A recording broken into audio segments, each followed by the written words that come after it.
Bom, pessoal, boa tarde a todos e todas.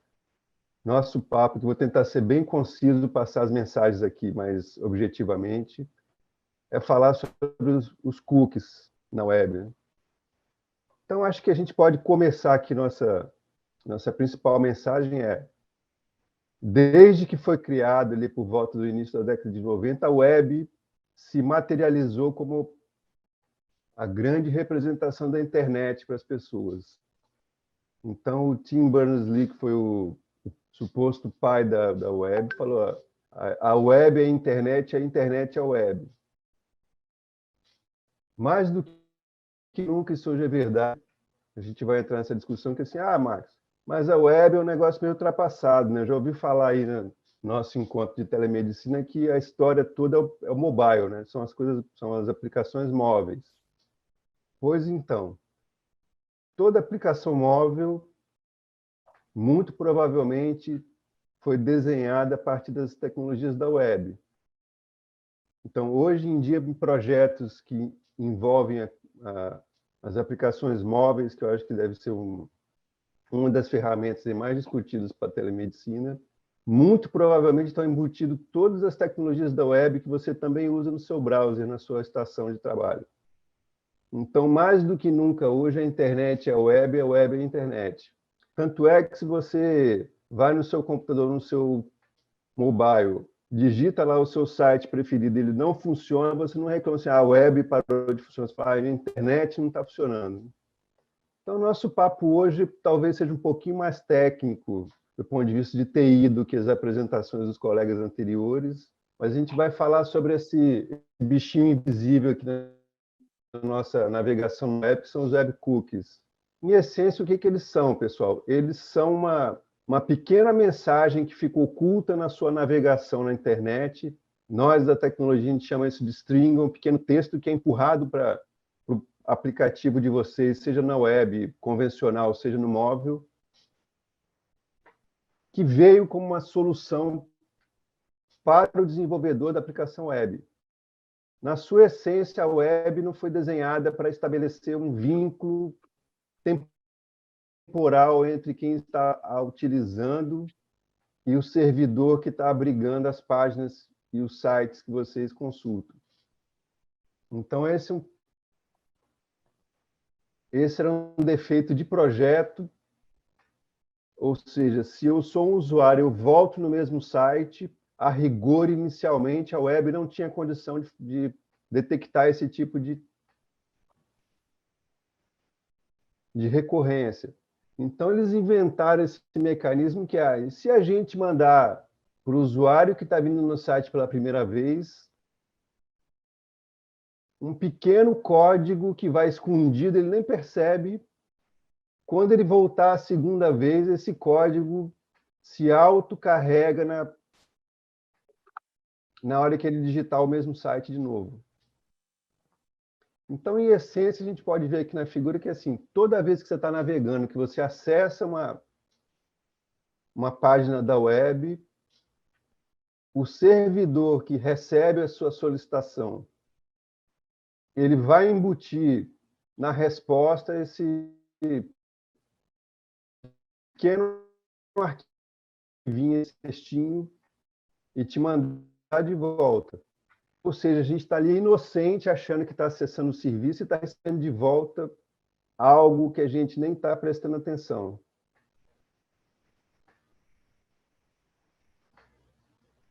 E daí para frente, todas as vezes que você voltar a um site, pode ser o mesmo, pode ser outro qualquer, o seu browser vai automaticamente empurrar de volta esse textinho inicial. Ele pode ser alterado na nova consulta, pode ser substituído.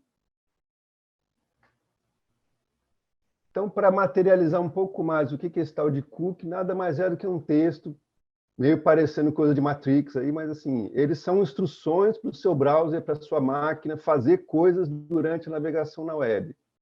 Seja deixar marca, seja entregar informações que estão na sua máquina. E aí que a gente deveria se arrepiar, mas como diz o filósofo, né? Ignorância às vezes é bênção, a gente não presta atenção nessas coisas, está navegando pela web tranquilamente.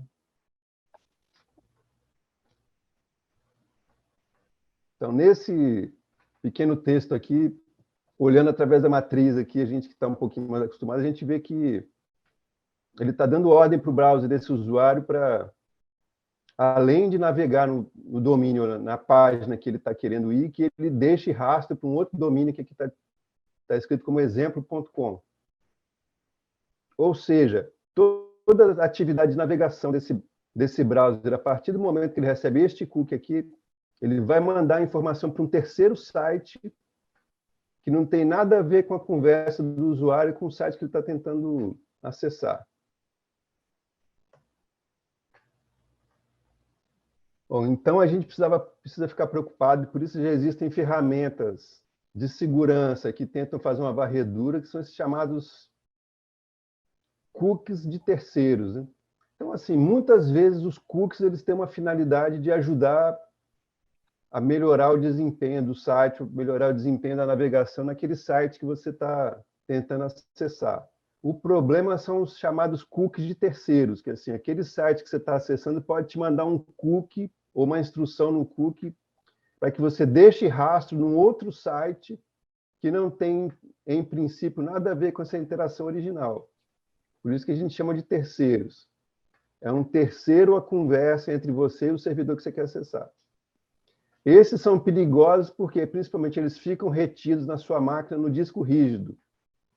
Então, você pode desligar a máquina, virar de cabeça para baixo, sacudir, eles não vão sair de lá até que você apague do disco. Aquele CCleaner limpa esse tipo de cookies? Agora uma consultoriazinha rápida. À vontade, à vontade. Tipo CCleaner, esses aplicativos fazem essa limpeza de tanto em tanto tempo nos cookies? Você precisa andar, assim, você precisa, às vezes, ativar na sua ferramenta de segurança. Eu quero que limpe os cookies. Isso. Aí ele varre o disco, aí ele varre o seu disco e sai catando. Legal. Com uma natureza um pouquinho parecida com esses cookies de terceiro, que também fica no disco, às vezes tem os cookies de flash, que são os cookies que ficam apresentando as propagandas meio fora de hora para você. Assim. Você está lá navegando num site, de repente aparece uma propaganda, aparece um pop-up que abre, aqueles incômodos, né, que fala assim, poxa, queria navegar e ele fica aqui me empurrando uma propaganda. Também é obra de um cookie. Então, assim, só para materializar um pouco mais o que é esse elemento que fica escondido na nossa navegação, para a gente não achar que é sempre uma entidade aí sobrenatural. Né? E, efetivamente, quais são os riscos desse cookie? Vamos lá, vamos falar um pouco sobre os riscos em termos cibernéticos de privacidade. Olha, se eu tenho uma ordem para o meu browser para enviar informação a terceiros, mesmo que não esteja ciente disso, eu posso estar enviando informações minimamente, como, por exemplo, hábitos de navegação, quais são os sites que eu estou habitualmente navegando. Vocês imaginem, então, um hacker, um usuário maligno que tenha intenção de fazer qualquer evento contra você ou contra os sites que você está acessando. O quão importante não é saber quais são esses sites do seu interesse e quantas vezes você volta lá. Talvez você, como pessoa física individual, não seja tão interessante. Mas você, como aluno de uma faculdade, ou como membro de uma corporação, de uma associação, você começa a formar um perfil de hábitos que revela por onde vocês estão andando e o que vocês estão fazendo. Sem contar que a gente hoje tem muitos sites com serviços que você entra, às vezes, com a foto da sua carteira de identidade para comparar lá se o rosto que está com a sua carteira de identidade é igual ao que você apresenta na tela lá do seu celular. Já devem ter visto isso no e-commerce, né? Para você cadastrar uma conta para evitar fraude, às vezes você tem que subir a sua carteira de identidade. Vocês já imaginaram que um cookie pode estar pegando a sua carteira de identidade e mandando para terceiros, e você não está nem ciente?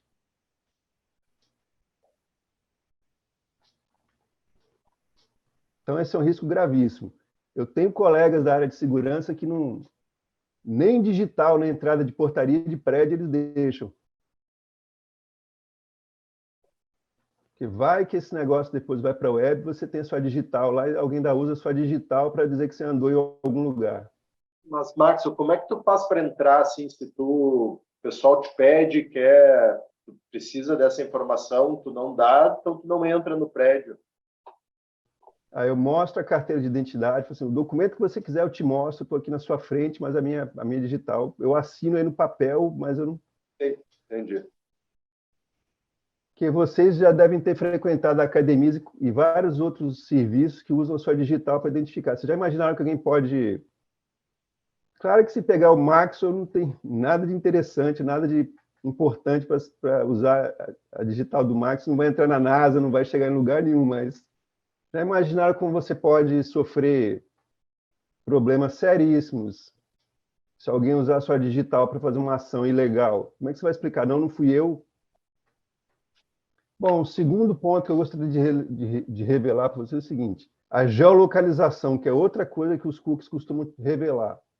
Todo mundo já deve ter ouvido falar na lenda assim, eu estava falando perto do celular que eu queria fazer tal coisa e, de repente, começaram a surgir propagandas dessa coisa. Então, o Google está me ouvindo. É possível? É. Mas é muito mais provável que um cookie de geolocalização esteja no seu celular, no seu computador, e como você passou naquela região navegando ou acessando qualquer outro serviço, você revelou para a internet onde é que você estava. Mais do que o dissabor de ser bombardeado com informação que você não quer, a gente precisa pensar também no risco físico.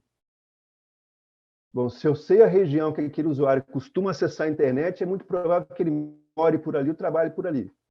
Então, nessas épocas meio estranhas aí que a gente sofre algumas ações via internet, não é impossível de você também sofrer essas mesmas ações de forma física, já que as pessoas podem conseguir rastrear uma área geográfica bem precisa de onde é que você está. Não dá para saber que é a sua casa, mas dá para saber que é o seu bairro ou a sua cidade, por exemplo. Bom, espero não ter assustado vocês vão continuar acessando a internet, mas é importante que esses riscos de privacidade estejam claros. Bom, o risco de privacidade que talvez seja um pouquinho menos drástico, mas de certa forma é o mais incômodo, é esse risco de tirar o seu direito de escolha. Uma vez que você está com o cookie setado por terceiros, por exemplo, você pode ser forçado a voltar em certos e-commerces que não são os seus preferidos. Eu sei que esse usuário da medicina, eu sei que ele compra certos utensílios médicos, toda vez que ele buscar alguma coisa no Google, eu vou jogar ele para o website do fulano de tal, a loja que mais me pague aqui. Então, além da oferta impulsiva, assim, tem uma promoção agora, compre tal utensílio pelo preço por 10% menor. Tem a questão de tirar, às vezes, eu quero voltar naquele site que eu achei um preço e um determinado produto que me interessava. Mas toda vez que eu digito agora na web, eu não consigo nunca mais voltar naquele site. Eu sempre estou caindo no site do fulano ou do ciclano. Obra do cookie. Então, você vai ter que, de repente, se livrar dos cookies que estão na sua máquina, passando a sua ferramenta de segurança da informação preferida. Bom, aí eu fecho a nossa mensagem com a parte jurídica. Vocês que se preparam aí para serem empreendedores, por exemplo, na área de telemedicina ou de medicina, precisam tomar muito cuidado com esses cookies e como é que eles são enquadrados na lei. Às vezes, vocês não estão nem cientes de que o desenvolvedor da solução que vocês estão comprando para fazer o serviço, para implementar o serviço que vocês estão botando à disponibilidade dos clientes de vocês, ele está permitindo a inserção de cookies de terceiros, por exemplo. Então, no Brasil, vocês já devem ter ouvido falar bastante nessa lei da LGPD, na Lei Geral de Proteção de Dados. Ela não tem artigos específicos para tratar os cookies, mas ela impõe que qualquer dado do usuário que seja coletado, ele seja coletado sob consentimento. Então, se eventualmente uma solução que você esteja desenvolvendo ou esteja utilizando faz a coleta de informação via cookies e o seu usuário não sabe disso, pode te processar com base na LGPD. Na Europa e nos Estados Unidos, para a gente fechar, a lei de proteção de dados é um pouquinho mais específica em relação aos cookies. Ela não exige que o usuário consinta a respeito dos dados que eles estão fornecendo, mas ele exige que cada solução exponha quais são os cookies e de quem são esses cookies para que o usuário selecione. Então, a gente tem a figurinha aqui do cara poder apertar sim, não, esse aqui eu quero, esse aqui eu não quero. Mas, embora pareça ser algo muito interessante, sofisticado, a pergunta é, será que a gente realmente tem a opção de navegar em certos sites, desabilitando todos os cookies? Ou será que essa é só uma forma que a indústria achou para amenizar a discussão e continuar a nos impor o uso dos cookies? Então, como diria o poeta do século XX, não tem almoço de graça. Então, se você está usando um serviço gratuito, muito provavelmente é porque ele está, de alguma forma, coletando essas informações através de cookies das suas atividades. Será que a gente realmente tem serviço gratuito na internet? Essa é a pergunta que eu deixo para refletir. Pessoal, muito obrigado pela oportunidade.